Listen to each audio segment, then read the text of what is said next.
Print media మరియు electronic media అందరికీ కూడా నమస్కారం తెలియజేస్తూ ఈరోజు మనము కొత్తగూడెం గ్రామంలో మార్కెట్ సెంటర్ అనేది ఓపెన్ చేసుకోవడం జరిగింది.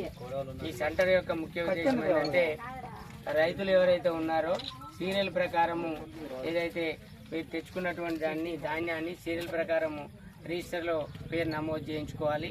అదేవిధంగా వచ్చేసి పేరు నమోదు చేయించుకున్న తర్వాత 17% మ్యాచర్ ఇచ్చిన తర్వాత మాత్రమే కాంటా పెట్టవలసినటువంటి అవసరం ఉంటుంది.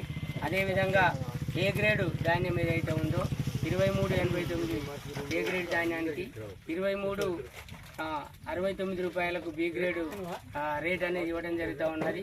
అదేవిధంగా ప్రభుత్వం వచ్చేసి సన్న ధాన్యానికి వచ్చేసి మనకు 500 రూపాయలు బోనస్ కూడా ఇవ్వడం అనేది జరుగుతూ ఉన్నది.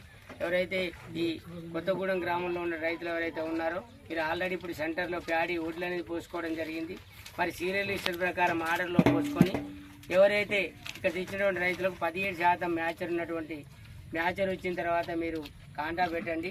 మేము అందరితో పాటు ఈ గ్రామంలో ఉన్నటువంటి రమేష్ గారు కానివ్వండి, సార్ కానివ్వండి, అందరు కానివ్వండి, మీ అందరితో కోఆర్డినేషన్ చేసి మీరు పండించినటువంటి ధాన్యాన్ని తప్పకుండా మేము మిల్లుకు తరలించేందుకు ప్రయత్నం చేస్తామని తెలియజేసుకుంటూ అందరూ కూడా కొంచెం లేట్ అయినా ఓపికతోటి మనం ఈ సెంటర్ను ముందుకు నడిపించుకునేటందుకు ఇక్కడ ఉన్నటువంటి రమేష్ గారు కానీ సార్ కానీ మీ అందరి సహకారంతో సెంటర్ అనేది ఏర్పాటు చేసుకోవడం జరిగింది. రైతుల కోసమే, రైతులు ఎందుకంటే ఎంతో కష్టపడి పంట పండించడం జరుగుతుంది. వాళ్ళకు మనం ప్రభుత్వం ఇచ్చేటువంటి గిట్టుబాటు ధర ఇచ్చేటందుకు మేము కూడా మీకు సహకరిస్తామని తెలియపరుస్తూ ఈ అవకాశం ఇచ్చినటువంటి రైతులకు, పెద్దలకు, రమేష్ గారికి, సార్ గారికి అందరికీ కూడా ప్రింట్ మీడియా, ఎలక్ట్రానిక్ మీడియా అందరికీ కూడా నమస్కారం తెలియజేస్తూ పేరు సెలవు తీసుకుంటున్నాను. Thank you.